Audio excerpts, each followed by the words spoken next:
Why did a quiet cowboy keep buying blankets he never used? And what was he really waiting for? Snow exploded beneath the horse's hooves as it charged straight toward Delilah's blanket stall. Someone screamed. Wooden crates toppled across the frozen street. Then a tall cowboy stepped into the animal's path, grabbed the trailing rein, and refused to let go. The wind stung her face. The horse fought. The whole town froze. And when it was over, the cowboy did something even stranger. If you love heartfelt Western stories, come ride with us and share where you're watching from. The last Saturday market of autumn had filled Pine Ridge from one end of Main Street to the other. Wagons stood wheel to wheel, horses stamped beside hitching rails. Smoke drifted from the diner near the corner, carrying the smell of bacon and coffee into the cold morning air. Delilah Brooks arranged her blankets one by one across a wooden display rack. Red-brown, deep blue, cream with narrow stitched borders. Each one had taken days to finish. She smoothed a corner with her fingertips and stepped back. The mountains beyond town were already dusted with early snow. Winter was coming. A loud crack split the morning. People turned. One of the logging wagons near the feed store lurched sideways. A wheel dropped into a rut. The rear axle snapped. The horses panicked. Men shouted. Leather straps snapped tight. Then one gray gelding broke free. The animal bolted straight down the center of the street. Delilah looked up just as the horse came charging toward her stall. For a moment she couldn't move. The blankets, the wooden rack, the pounding hooves. Everything seemed to rush together at once. People scattered toward the boardwalks. Someone yelled her name. The gray horse lowered its head and surged forward. Then another figure stepped into the street. A tall cowboy moved from the crowd without hesitation. He came from the direction of the livery stable, coat flaring behind him. Instead of running away, he stepped directly into the animal's path. The horse lunged. The man caught the trailing rein with one hand. His boots slid through the dirt. The gelding fought him. Its neck twisted. Its front hooves struck the ground hard enough to throw dust into the air. But the cowboy never let go. He spoke quietly. Delilah couldn't hear the words, only the steady tone, slow, calm, unhurried. Little by little, the horse stopped fighting. The animal's breathing softened. Its head lowered. The street fell silent. A stable boy hurried over and took the rein. The cowboy handed it off as if nothing remarkable had happened. Only then did he turn toward Delilah's stall. "You all right?" he asked. His voice was low and even. Delilah glanced at the blankets. One corner of the display had collapsed, but the rack still stood. "I'm all right." He nodded once. No dramatic speech. No demand for gratitude. His gaze drifted to the blankets spread across the display. He picked up a red-brown one from the front. His thumb pressed lightly against the wool. Good wool. Strong stitching. The sort of blanket meant to last through many winters. "You make these yourself?" "I do." He studied the weave another moment. Then he reached into his coat and laid several coins on the counter. "I'll take this one." Delilah blinked. Most people spent several minutes deciding before buying. This man didn't. He folded the blanket carefully beneath one arm. "Mason Walker," he said, touching the brim of his hat. Then he walked away.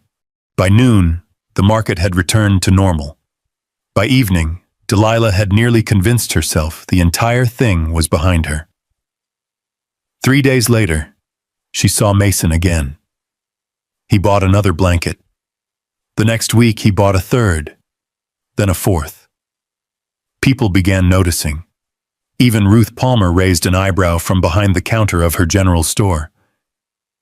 "Walker Creek Ranch must be colder than I thought." Delilah only smiled.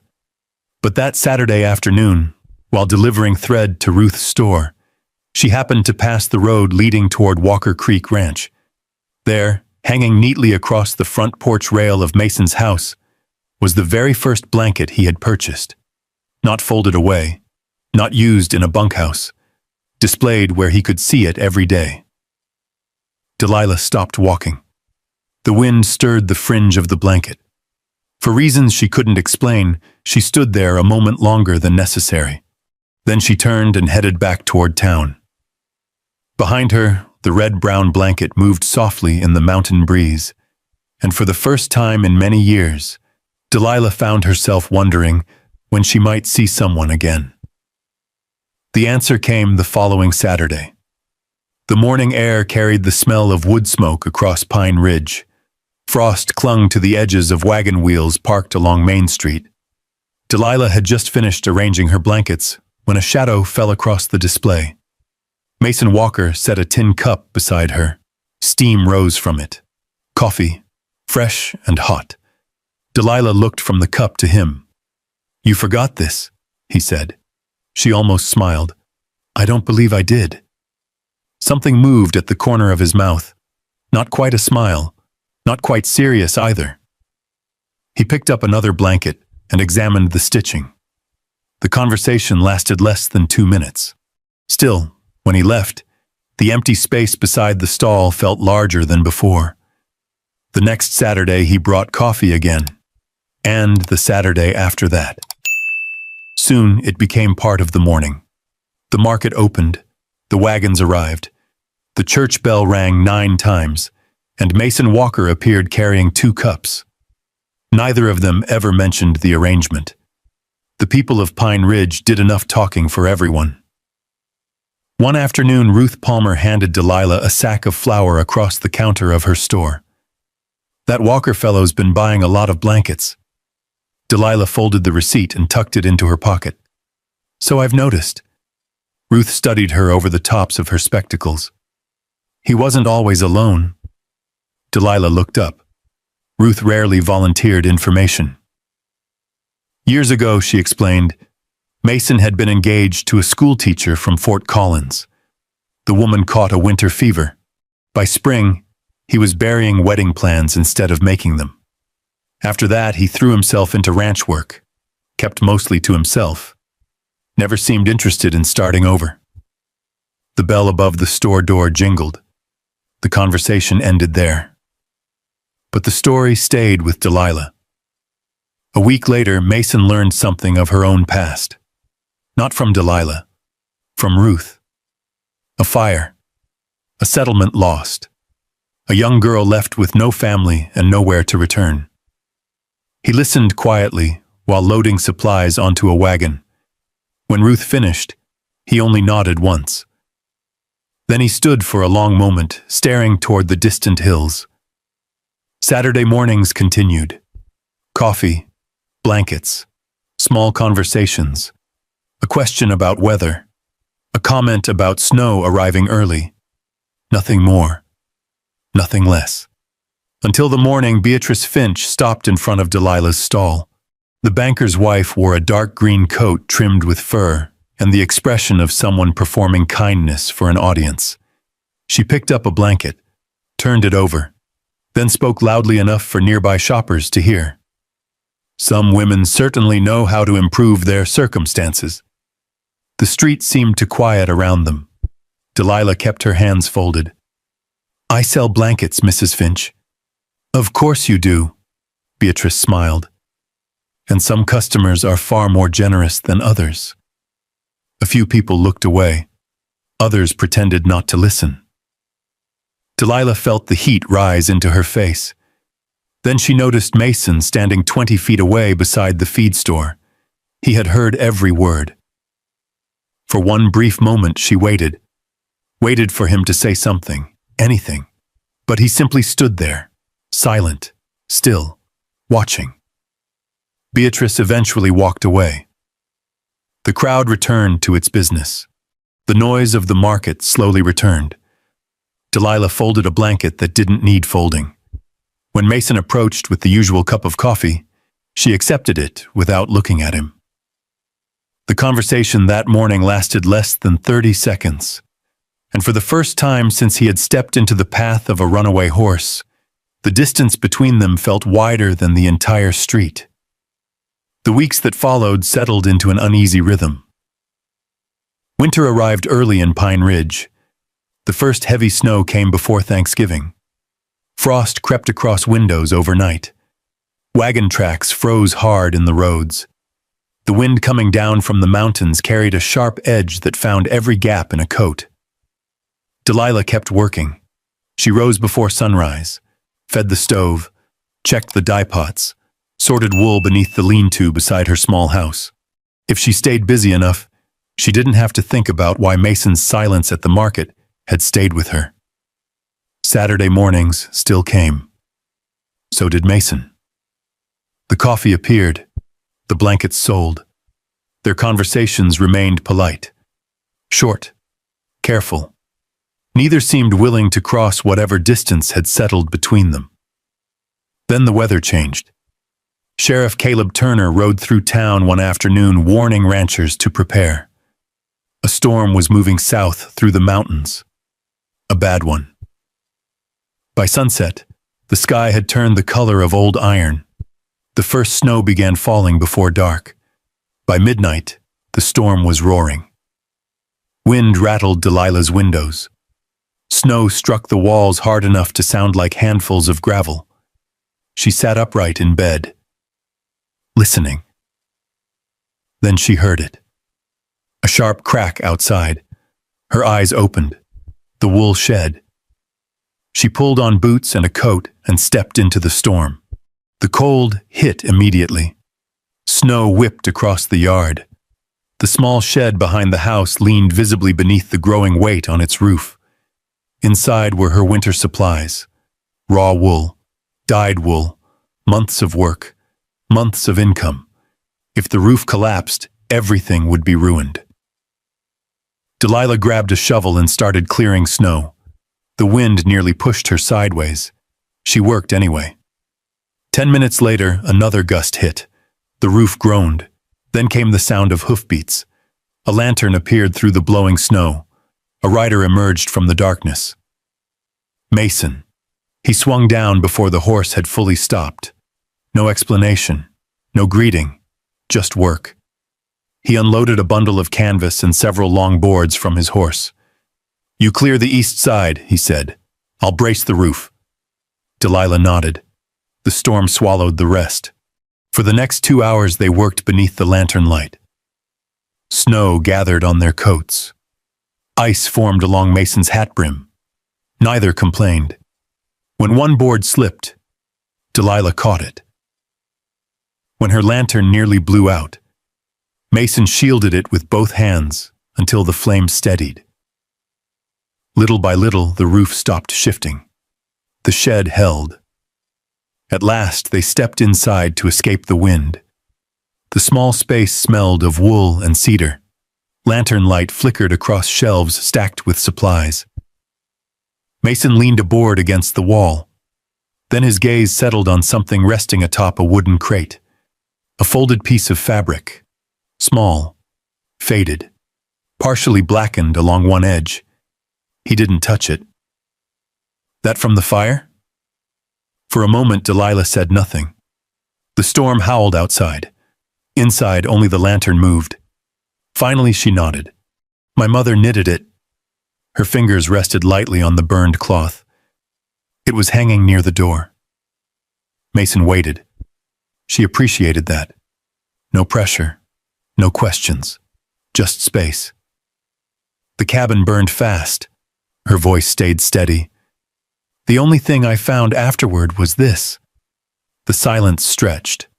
Not uncomfortable, just honest. "I carried it everywhere for years." Mason looked at the fabric, then at her. "I'm glad you kept it." That was all. No speech, no pity. For some reason, those 5 words landed harder than anything else. Outside, the storm began to ease. By dawn, the worst had passed.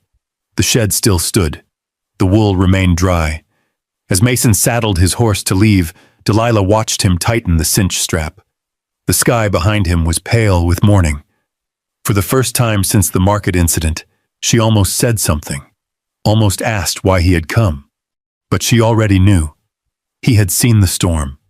He had thought of her, and he had come. That afternoon, while delivering thread to Ruth Palmer's store, Delilah passed the bank and slowed. Across the street stood Amos Finch. Two unfamiliar men were with him. One held rolled maps beneath his arm. The other carried a leather document case. They weren't looking toward town. They were studying the land beyond it. The hills, the creek, the properties north of Pine Ridge. One of those maps pointed directly toward the road leading to Delilah's house. Amos said something. The men nodded. Money changed hands. The transaction lasted only seconds. Then the maps disappeared. The men mounted their horses and rode away. A strange feeling settled in Delilah's stomach. She stood watching until Amos noticed her. His smile appeared instantly. Polite, practiced, too quick. Delilah turned and continued walking. But all the way home she kept thinking about those maps, and about why a banker suddenly seemed interested in the land around her little house.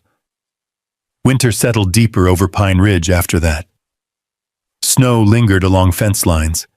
The creek behind Delilah's property ran slower beneath sheets of ice. The mornings arrived gray and quiet. At first, nothing seemed different. Then, small things began happening. A tax notice appeared in her mailbox. The amount was nearly double what she had paid the previous year. Delilah stood at her kitchen table reading it twice. The figures did not make sense. The next week, another document arrived. This one claimed a boundary discrepancy involving part of her land. She folded the paper carefully and placed it beside the first. By February, there were 3 more. Every one of them carried a different problem. Every one of them required money she did not have. The worry followed her into town, into the market, into her sleep. Ruth Palmer examined one of the notices beneath the lamp in her store. Something smells wrong about this. Delilah nodded. She thought so too. Across town, Amos Finch continued smiling whenever they crossed paths. That bothered her more than the letters. The Saturday market grew quieter around her. Not because fewer customers came, because more people were talking. She could feel it. Conversations stopping when she approached, glances following her. A lowered voice here, a raised eyebrow there. Nothing obvious. Nothing she could confront. Just enough. One cold morning she arrived early and overheard 2 women near the bakery discussing Mason Walker. One mentioned her name. The other laughed softly. Delilah turned away before hearing the rest. That afternoon she sat alone beside her stove and made a decision. The gossip had started because of her. Or at least that was how it felt. Mason already had enough burdens. A ranch. Employees. A reputation built over years. She would not become another problem. The following Saturday, he arrived carrying 2 cups of coffee. Delilah thanked him, then turned back to her blankets. The conversation lasted less than a minute. The next week she was polite. Distant. The week after that, she barely looked up. Mason seemed to understand. Or perhaps he simply accepted it. Either way, he stopped trying to linger. Then one Saturday, he did not come at all. Delilah noticed immediately. She told herself she hadn't expected him. Yet her eyes kept drifting toward the end of Main Street. The second Saturday passed the same way. No coffee, no cowboy, no quiet questions about weather or wool. Nothing. The absence settled into places she hadn't realized he occupied. Ruth noticed. She said nothing, which somehow made it worse. Near the end of the second week, Sheriff Caleb Turner appeared outside her stall. Snow dusted the shoulders of his coat. "I need you to come with me." Delilah looked up. "Why?" Caleb adjusted his gloves. "Mason asked me to show you something." An hour later, they rode north toward Walker Creek Ranch. The ranch sat beneath the foothills where the pines thickened and the mountains rose beyond them. Smoke drifted from the chimney. The corrals stood quiet beneath fresh snow. Caleb led her toward the main house. The front door opened. Inside was warmth, wood smoke, coffee, silence. Then Delilah stopped walking. The first blanket hung across the back of a rocking chair. The red-brown one. The very first. Her eyes moved farther. Another covered a couch. One rested over a trunk. Two more hung folded on wooden pegs near the staircase. She knew every stitch, every color, every pattern. There were blankets everywhere. Months of work. Every one she had ever sold him. None showed signs of wear. None had been treated as ordinary belongings. They had been cared for, protected, kept. Delilah moved slowly through the room. Her fingertips brushed a familiar border, then another, and another. Behind her came the sound of boots crossing the floor. Mason stood near the doorway, hat in hand, quiet. For a long moment, neither spoke. Finally, Delilah looked at him. "You didn't need all these?" "No." "Then why buy them?" The answer came without hesitation. "Because buying a blanket gave me a reason to see you." The room seemed very still. Outside, wind moved softly through the pines. Mason glanced toward the nearest blanket. "The first time I came to your stall, you looked like somebody who expected people to leave." His eyes returned to hers. "I figured if I came back enough times, maybe one day you'd stop expecting that." Delilah lowered her gaze. The words settled deeper than she wanted them to. She looked again at the blankets filling the room. Every Saturday, every visit, every cup of coffee. All of it suddenly made sense. And for the first time since this began, she realized she had missed him just as much as he had missed her. The room stayed quiet. A log shifted inside the stove. Outside, wind brushed softly against the windows of the ranch house. Delilah stood among the blankets she had made with her own hands. Months of work, months of Saturdays, months of reasons. She looked at Mason. "You could have just told me." A faint smile touched his face. "I figured buying blankets was safer." That finally made her laugh. Small, brief, real. The sound seemed to ease something in him. For the first time since she had met him, the distance between them disappeared. Not all at once. Just enough. Spring arrived slowly across Pine Ridge. Snow retreated from the hillsides. Mud returned to the roads. The creek behind Delilah's property ran stronger every day. Then the trouble began in earnest. A survey crew arrived one morning, 3 men carrying measuring chains and boundary stakes. They started working near her property line. Delilah rode into town immediately. At the bank she found Amos Finch waiting behind his polished desk. His smile never reached his eyes. "There appears to be some confusion regarding ownership records." "My records aren't confused. These things happen." His voice remained pleasant. That bothered her more than anger would have. When she left, Sheriff Caleb Turner was standing outside. He had heard enough to know something was wrong. Over the following weeks, he began asking questions, looking through old county records, reviewing land transfers, comparing signatures. The deeper he dug, the quieter he became. Meanwhile, rumors spread faster than ever. Beatrice Finch made sure of that. She spoke at church gatherings, at social dinners, on sidewalks, always politely, always indirectly. But everyone knew who she meant. Delilah ignored it, mostly. Some evenings she sat on her porch after sunset and watched the mountains darken beyond the pines. More often than not, Mason's horse appeared on the road. Sometimes he stayed for supper. Sometimes they simply sat with coffee between them. No grand declarations, no promises. Just 2 people who no longer felt the need to fill every silence. Then came the county spring fair, the largest gathering of the year. Ranchers, merchants, families, traders. Main Street filled from dawn onward. Livestock pens crowded the south field. Children ran between booths. Music drifted from the dance pavilion. Delilah displayed her blankets beneath a striped canvas awning. Shortly before noon, Amos Finch arrived with 2 county clerks. Several folded documents rested beneath his arm. A crowd began gathering. People sensed trouble. Amos cleared his throat.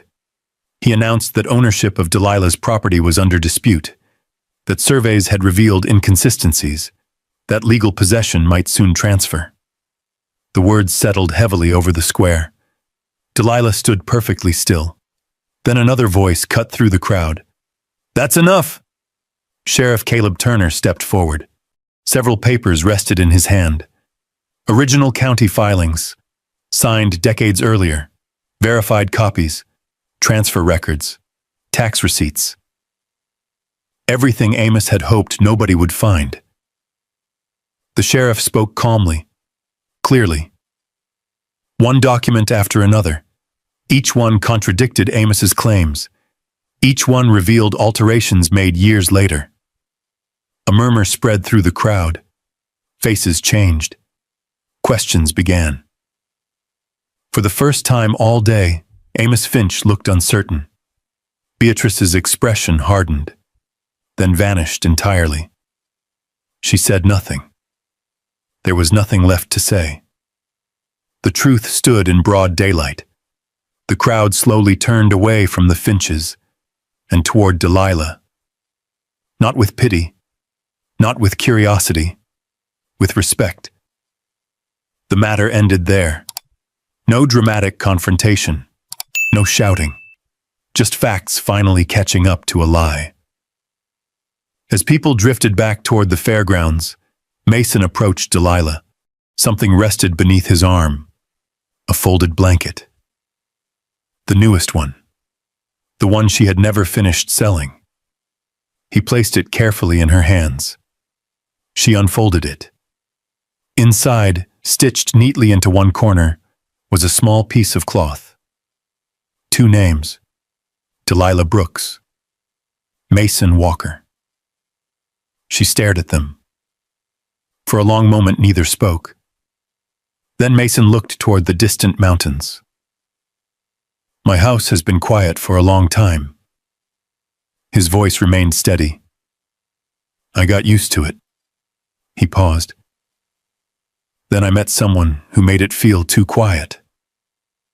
Delilah lowered her eyes to the blanket. Around them, the sounds of the fair continued. Wagons, laughter, music, life. "If you'd like," Mason said softly. "I'd rather not spend the rest of it alone." The world seemed to narrow to that single moment. The blanket, the spring sunlight, the man standing in front of her, the man who had stepped into the path of a runaway horse, the man who had shown up during a blizzard, the man who had filled a house with blankets simply because he wanted reasons to come back. Delilah reached for his hand. "Neither would I." Relief crossed his face so quickly she almost missed it. But she saw it, and she smiled. The wedding took place in early summer. Simple, honest. Friends gathered beneath clear Colorado skies. Ruth Palmer cried openly and denied it afterward. Sheriff Caleb stood beside Mason. The mountains watched from a distance. Life moved forward. Delilah continued weaving. Walker Creek Ranch added a small room beside the main house where her blankets were displayed. Visitors stopped to admire them. Many purchased them. One shelf held something different, a burned piece of knitted cloth. Beside it rested the blanket from their wedding day. Past and future, sharing the same space. Months later, a wagon rolled away from Pine Ridge beneath the warmth of early summer. Grass swayed across open fields. Wildflowers dotted the hillsides. A newly finished blanket rested on the seat between them. Mason held the reins. Delilah leaned gently against his shoulder. The town grew smaller behind them. The road stretched ahead. and for the first time in 10 years, home was no longer a place she had lost. It was waiting for her. As the wagon rolled down that dusty Colorado road, with the mountains fading into the evening light and the summer wind moving gently through the grass, it wasn't really the end of Delilah's story. It was the end of her waiting. For years, she had carried her life the way she carried those blankets, carefully stitched together, one day at a time, holding on to what remained after loss had taken so much. She never stopped moving forward, even when there was no promise that anyone would walk beside her. And maybe that's the part that stays with us. Because if you place yourself where Delilah once stood, alone in a quiet house holding memories that no one else could see, you begin to understand that healing rarely arrives all at once. Sometimes it comes in small things, a cup of coffee left beside you, a hand that shows up during a storm, someone who keeps coming back when they have every reason not to. The truth is, some of the strongest kinds of love don't rescue us. They simply stay. Long enough for us to believe we don't have to carry everything by ourselves anymore. If this story touched your heart, I'd love to hear from you. Tell me in the comments, what was the moment that meant the most to you? And if you'd like to spend more evenings beside campfires, dusty roads, and stories about second chances, loyalty, healing, and unexpected love, I hope you'll join us again. There are many more journeys waiting just beyond the next horizon.